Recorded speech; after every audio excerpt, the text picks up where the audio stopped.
నమస్కారం. సిక్కల హృదయ స్పందనకి స్వాగతం. నేను మీ సంతోష్. ముందుగా ఇలాంటి వార్తల్లోని వివరాలు ఇలా ఉన్నాయి.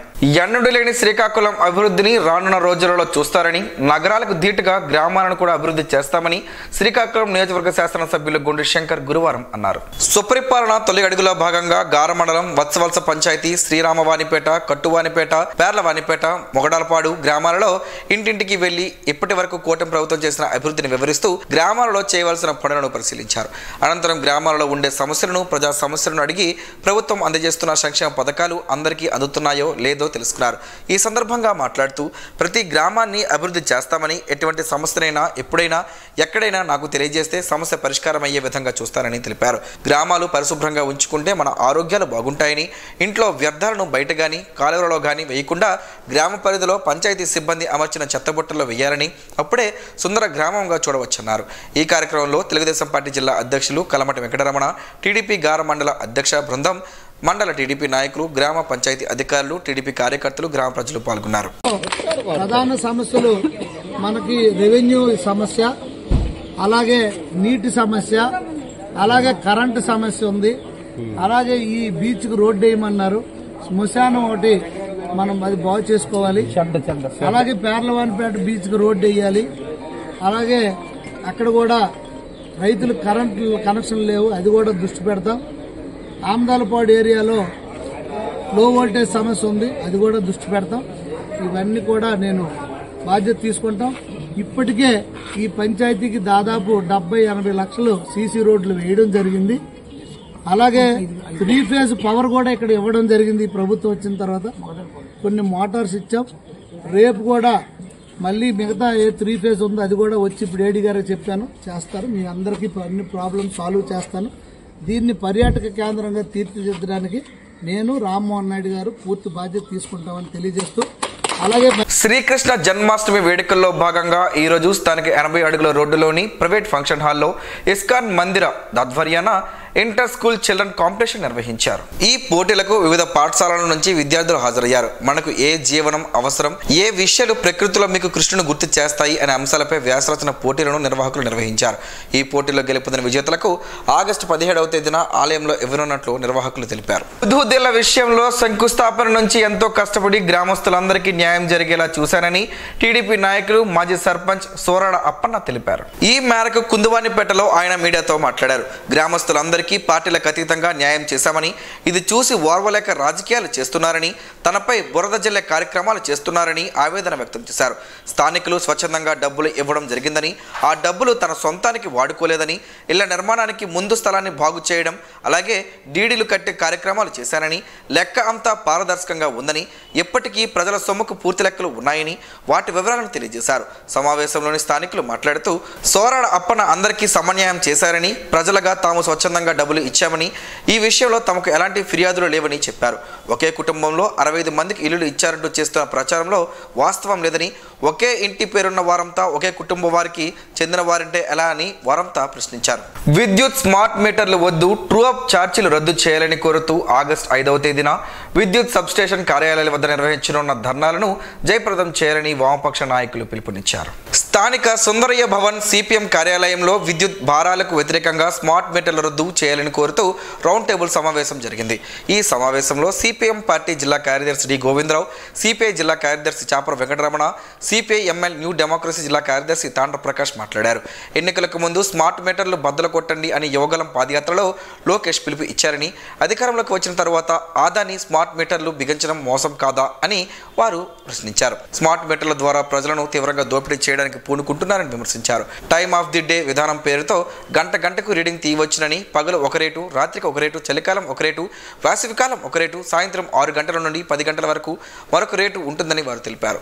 ఈ విధంగా ప్రజలను ఆదాని కంపెనీ దోపిడీ చేస్తుందని విమర్శించారు.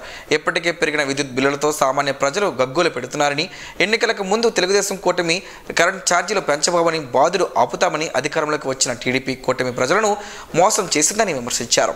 ఆదాని స్మార్ట్ మీటర్లు ఖర్చుల నిమిత్తం 93 నెలల్లో అదనపు ఛార్జీలు వసూలు చేస్తారని వారు అన్నారు. కార్యక్రమంలో ప్రజా సంఘాల నాయకులు, ఏపీ వ్యవసాయ కార్మిక సంఘం జిల్లా ప్రధాన కార్యదర్శి గంగరాపు సింహాచలం, సిఐ2 జిల్లా అధ్యక్షులు సిహెచ్ అమ్మనాయుడు, ఏపీ రైతు సంఘం జిల్లా అధ్యక్షులు పి చంద్రరావు, పట్టణ పౌర సంక్షేమ సంఘం కన్వీనర్ ఎం గోవర్ధన్ రావు తదితరులు పాల్గొన్నారు.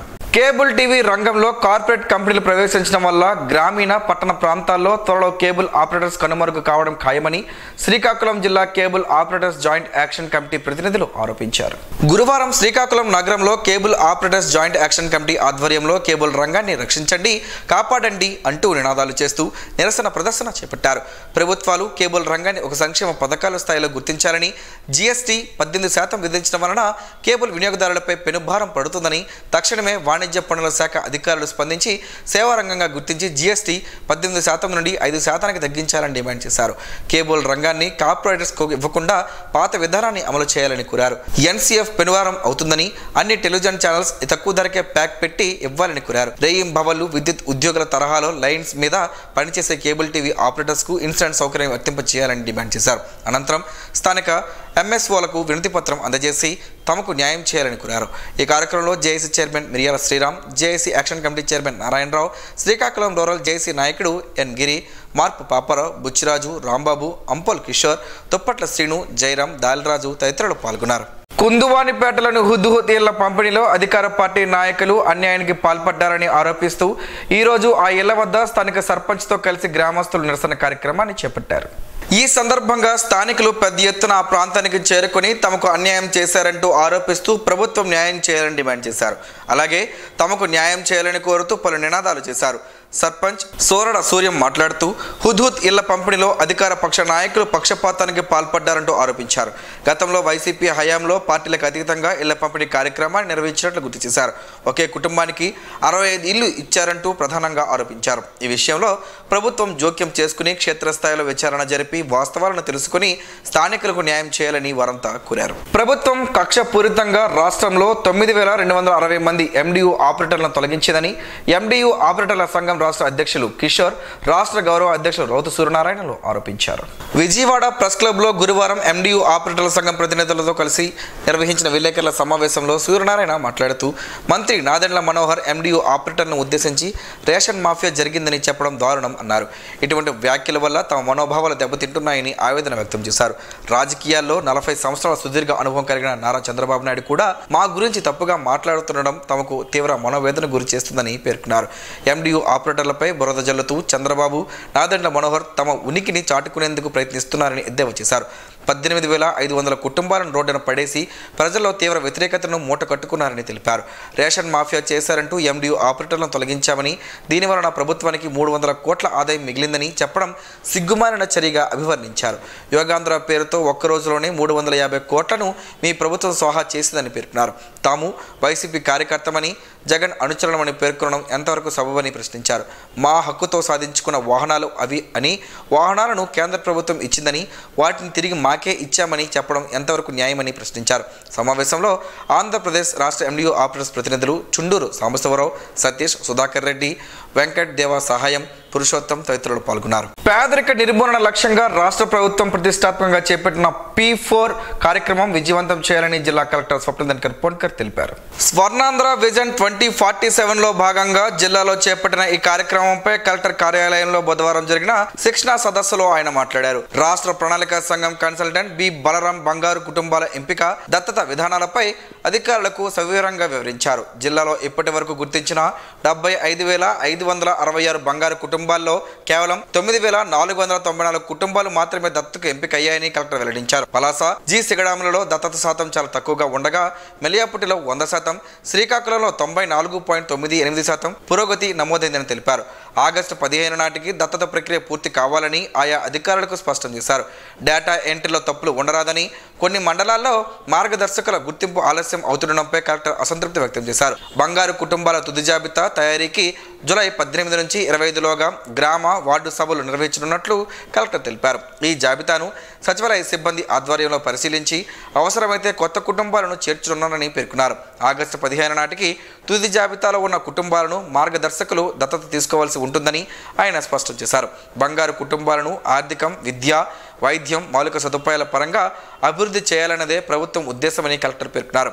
ఇందుకోసం మార్గదర్శకులకు త్వరగా గుర్తించి వారి పరిధిలోని బంగారు కుటుంబాలకు దత్తత ఇవ్వాలని అధికారులను ఆదేశించారు. రూట్స్ యాప్ ద్వారా ప్రజల నుండి వివరాలను సేకరించాలని సూచించారు. P4 కార్యక్రమాన్ని ప్రజల్లోకి విస్తృతంగా తీసుకెళ్లాలని కలెక్టర్ కోరారు. ఈ కార్యక్రమంలో joint collector Farman Ahmed Khan, assistant collector Donaka Prithviraj Kumar, Tekkali RDO Krishnamurthy, నియోజకవర్గ మండల ప్రత్యేక అధికారులు, ప్రణాళిక విభాగం అధికారులు, నియోజకవర్గ విజనరీ ప్లాన్ సభ్యులు తదితరులు పాల్గొన్నారు. లింగ నిర్ధారణ చట్టరీత్యా నేరమని, ఈ నిబంధనలను అతిక్రమించిన వారిపై కఠిన చర్యలు తీసుకుంటామని శ్రీకాకుళం ఆర్డీఓ సాయి ప్రత్యూష తెలిపారు. గురువారం ఆర్డీఓ కార్యాలయంలో నిర్వహించిన sub district level appropriate authority committee సమావేశంలో ఆమె మాట్లాడుతూ ప్రసూతి ఆసుపత్రులు, స్కానింగ్ సెంటర్లు లింగ నిర్ధారణ నిబంధనలను ఖచ్చితంగా పాటించాలని, చట్టాన్ని ఉల్లంఘిస్తే కఠిన చర్యలు తప్పవని హెచ్చరించారు. శ్రీకాకుళం సబ్ డివిజన్ పరిధిలో లింగ నిర్ధారణ నేరంపై హోర్డింగ్లు ఏర్పాటు చేయాలని సూచించారు. అలాగే గ్రామ స్థాయిలో ప్రజల అవగాహన కల్పించే సదస్సులు నిర్వహించాలని అధికారులకు ఆదేశాలు జారీ చేశారు. ఈ కార్యక్రమంలో gynaecologist Paidi Swarnalatha, deputy DMHO doctor Mary Catherine, deputy mass media అధికారి Mahanthi Venkateswararao, CP Ramanamurthy, advocate Vijayalakshmi, social worker Lydia, Mantri Venkataswamy, deputy health education officer Vijayalakshmi, P Mohini తదితరులు పాల్గొన్నారు. నేషనల్ యోగా స్పోర్ట్స్ ఫెడరేషన్ ఆధ్వర్యంలో జిల్లా స్థాయి యోగాసన పోటీలు ఆగస్టు 3వ తేదీన నరసన్నపేటలో నిర్వహించనున్నట్లు NYNF అధ్యక్షుడు ఎమ్మెల్యే గుండు శంకర్ తెలిపారు. విశాఖ ఏ కాలనీలో ఆయన క్యాంపు కార్యాలయంలో గురువారం సమావేశం నిర్వహించారు. ఈ సందర్భంగా ఎమ్మెల్యే గుండు శంకర్ మాట్లాడుతూ యోగాతోనే సంపూర్ణ ఆరోగ్యం సాధ్యమని, ప్రస్తుత కాలంలో యోగాను జీవితంలో ఒక భాగం చేసుకోవాలని సూచించారు. జిల్లా స్థాయిలో అన్ని కేటగిరీల్లో ఉన్న యోగా సాధకులు ఆ రోజు ఉదయం 7 గంటలకు హాజరు కావాలన్నారు. ఈ పోటీల్లో గెలుపొందిన వారికి రాష్ట్ర స్థాయి యోగాసన పోటీలకు పంపిస్తామని ఆయన తెలిపారు. ఈ కార్యక్రమంలో ఉపాధ్యక్షులు కొంకేన మురళీధర్, అర్చన, కార్యదర్శి తంగి స్వాతి, కోశాధికారి చౌదరి శ్రీనివాస్, దుంపల చిన్నబాబు, రమ్య, జీవిత, పాండ్రంకి మురళీకృష్ణ తదితరులు పాల్గొన్నారు. వన్ నేషన్ వన్ ప్రొడక్ట్ విభాగంలో శ్రీకాకుళం జిల్లాకు చెందిన జీడిపప్పు దేశ స్థాయిలో గుర్తింపు పొందిన నేపథ్యంలో జిల్లాను అభివృద్ధి పదంలో ముందుకు నడిపించిన జిల్లా కలెక్టర్ స్వప్నిల్ దినకర్ పుణ్కర్కు లయన్స్ క్లబ్ హర్షవెల్లి సభ్యులు అభినందనలు తెలిపారు. జిల్లాలో జీడిపప్పు ప్రధాన పంటగా జీవనాధారంగా జీవించే రైతులకు ప్రోత్సాహకాలు కల్పిస్తూ పంట అభివృద్ధికి చర్యలు తీసుకున్న కలెక్టర్ అందుకున్న అవార్డు పట్ల జిల్లా వాసులంతా ఆనందం వ్యక్తం చేస్తున్నారు. ఈ సందర్భాన్ని పురస్కరించుకుని హర్షవెల్లి లయన్స్ క్లబ్ సభ్యులు కలెక్టర్ను మర్యాదపూర్వకంగా కలిసి అభినందనలు తెలిపారు. ఈ కార్యక్రమంలో club president lion doctor Medisetti Satyaswarup, founder lion Harika Prasad, Walkers international coordinator Sasapu Joginaidu, chairman lion Chandak Nihar Naidu, కార్యదర్శి లక్ష్మణ్ తదితరులు పాల్గొన్నారు. తప్పులు లేని ఓటర్ల జాబితా తయారీ కోసమే బూత్ స్థాయి అధికారులకు శిక్షణ తరగతులు నిర్వహిస్తున్నట్లు రెవెన్యూ డివిజనల్ అధికారి కె సాయి ప్రత్యూష తెలిపారు. రాష్ట్ర వ్యాప్తంగా అన్ని అసెంబ్లీ నియోజకవర్గాలలో భారత ఎన్నికల సంఘం, India international institute of democracy and election management ఆదేశాల మేరకు 6వ రోజు బుధవారం శ్రీకాకుళం నియోజకవర్గంలో ఉన్న పోలింగ్ కేంద్రం 200 నుంచి 251 వరకు బూత్ లెవెల్ ఆఫీసర్లకు ఎన్నికల జాబితా నిర్వహణ శిక్షణ కార్యక్రమం రెవెన్యూ గెస్ట్ హౌస్లో సమావేశ మందిరంలో నిర్వహించారు. ఈ కార్యక్రమంలో భాగంగా బూత్ లెవెల్ ఆఫీసర్లకు ఓటర్ల జాబితా పైన, క్లెయిమ్స్ పైన, BLO అప్లికేషన్, ఈసే వెబ్సైట్స్ పై అవగాహన శిక్షణ ఇవ్వడం జరిగిందన్నారు. అలాగే బూత్ లెవెల్ అధికారులకు ఆన్లైన్లో ఈసీఐ ద్వారా పరీక్ష నిర్వహించడం జరిగిందన్నారు. ఇంటింటి సర్వే విధానంపై అవగాహన నిర్వహించడం జరిగిందని, అలాగే సర్టిఫికేట్లు ఇచ్చినట్లు చెప్పారు. ఈ శిక్షణలో తహసీల్దార్ ఎస్ గణపతిరావు, ఎన్నికల డిప్యూటీ తహసీల్దార్ జీకే శ్రీనివాసరావు, బూత్ లెవెల్ అధికారులు తదితరులు పాల్గొన్నారు. వన్ నేషన్ వన్ ప్రొడక్ట్ విభాగంలో జాతీయ స్థాయిలో జిల్లాకు చెందిన జీడిపప్పు దేశ స్థాయిలో గుర్తింపు పొందిన నేపథ్యంలో శ్రీకాకుళం జిల్లా కలెక్టర్ స్వప్నిల్ దినకర్ పుణ్కర్కు ఆంధ్రప్రదేశ్ జర్నలిస్టుల ఫోరం రాష్ట్ర కార్యదర్శి శాసపు జోగినాయుడు సారథ్యంలో పలువురు సామాజిక సేవకులు అభినందనలు తెలిపారు. జిల్లాలో జీడిపప్పు ప్రధాన పంటగా జీవనాధారంగా జీవించే రైతులకు ప్రోత్సాహకాలు కల్పిస్తూ పంట అభివృద్ధికి చర్యలు తీసుకున్న కలెక్టర్ అందుకున్న అవార్డు పట్ల జిల్లా వాసులంతా ఆనందం వ్యక్తం చేస్తున్నారు. ఈ సందర్భాన్ని పురస్కరించుకుని మీడియా సభ్యులు కలెక్టర్ను మర్యాదపూర్వకంగా కలిసి అభినందనలు తెలిపారు. కలెక్టర్గా పదవి బాధ్యతలు చేపట్టిన ఏడాది కాలంలో జిల్లాను ప్రగతి పదంలో నడిపిస్తూ జాతీయ స్థాయిలో జిల్లా కీర్తి ఇనుమడింపచేసిన కలెక్టర్ స్వప్నిల్ దినకర్ పుణ్కర్కు జిల్లా వ్యాప్తంగా ప్రశంసలు, అభినందనలు వెలువెత్తుతున్నాయి. ఈ కార్యక్రమంలో Araswelli Lions club president lion doctor Medisetti Satyaswarup, founder lion Karanam Harika Prasad, Walkers international coordinator Sasapu Joginaidu, chairman lion Chandak Nihar Naidu, కార్యదర్శి లక్ష్మణ్ తదితరులు పాల్గొన్నారు. ఉలవల్లో పలు ఆరోగ్య ప్రయోజనాలు ఉన్నాయని ఆరోగ్య నిపుణులు చెబుతున్నారు. ఆ వివరాలేంటో ఈరోజు ప్రసారమయ్యే ఆరోగ్యమే మహాభాగ్యంలో తెలుసుకుందాం.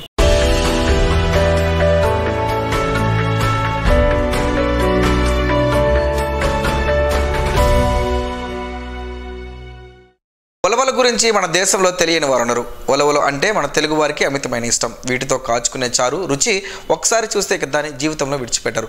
అంతటి చక్కని రుచిని ఉలవ చారు కలిగి ఉంటుంది. ఉలవలను తరచూ తింటుంటే మనకు ఎన్నో రకాల ఆరోగ్య ప్రయోజనాలు కలుగుతాయి. మన శరీరానికి పోషకాలు అందుతాయి. ఉలవలతో కలిగే లాభాలను గురించి ఇప్పుడు తెలుసుకుందాం. ఉలవల్లో ఐరన్, కాల్షియం, ఫాస్ఫరస్, ఫైబర్ ఎక్కువగా ఉంటాయి. ఇవి మన శరీరానికి చక్కని పోషణను అందిస్తాయి. ఫైబర్ ఉండడం వల్ల రక్తంలోని గ్లూకోజ్ స్థాయిలు రక్తపోటు నియంత్రణలో ఉంటాయి. మధుమేహం అందుబాటులో ఉంటుంది. గుండె సమస్యలు రాకుండా ఉంటాయి. రక్తం సరఫరా మెరుగుపడుతుంది. ఉలవలను కషాయం రూపంలో తీసుకుంటే మలబద్ధకం పోతుంది. కఫం బయటికి వెళ్ళిపోతుందని, స్త్రీలకు ఋతు సమయంలో కలిగే సమస్యలను ఉపశమనం లభిస్తుందని, ఎక్కిలు తగ్గుతాయని ఆరోగ్య నిపుణులు అంటున్నారు. నేత్ర సమస్యలపై దృష్టి మెరుగుపడుతుంది. దీనిని పాలతో కలిపి కొన్ని వారాల పాటు క్రమం తప్పకుండా తీసుకుంటే లైంగిక శక్తి, శృంగార అనురక్తి పెరుగుతాయి. ఉలవల్లో ప్రోటీన్ల సమృద్ధిగా ఉండడం వల్ల ఎదిగే పిల్లలకు ఎంతగానో ఉపయోగపడతాయి. శరీర నిర్మాణానికి పనికొస్తాయి. ఆకలిని పెంచే గుణాలు ఉలవల్లో ఉంటాయి. మూత్రపిండాలు, మూత్రాశయంలో ఏర్పడే రాళ్లు కరిగిపోతాయి. మలమూత్ర విసర్జనలు సాఫీగా అవుతాయి. మూత్రాశయంలో తయారయ్యే రాళ్లను కరిగించి కిడ్నీల పనితీరును మెరుగుపరుస్తాయి. తరచూ ఎక్కిల సమస్యతో బాధపడుతున్న వారికి ఉలవలు తీసుకోవడం వల్ల ఉపశమనం లభిస్తుందని ఆరోగ్య నిపుణులు చెబుతున్నారు.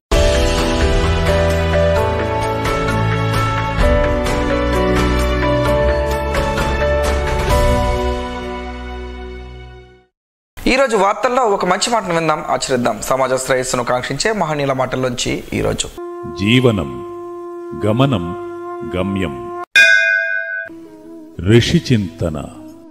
మీరు అద్దములో మీ ముఖం చూస్తే ఋషులు హృదయంలో పరమాత్మను అంతర్గతంగా చూస్తారు.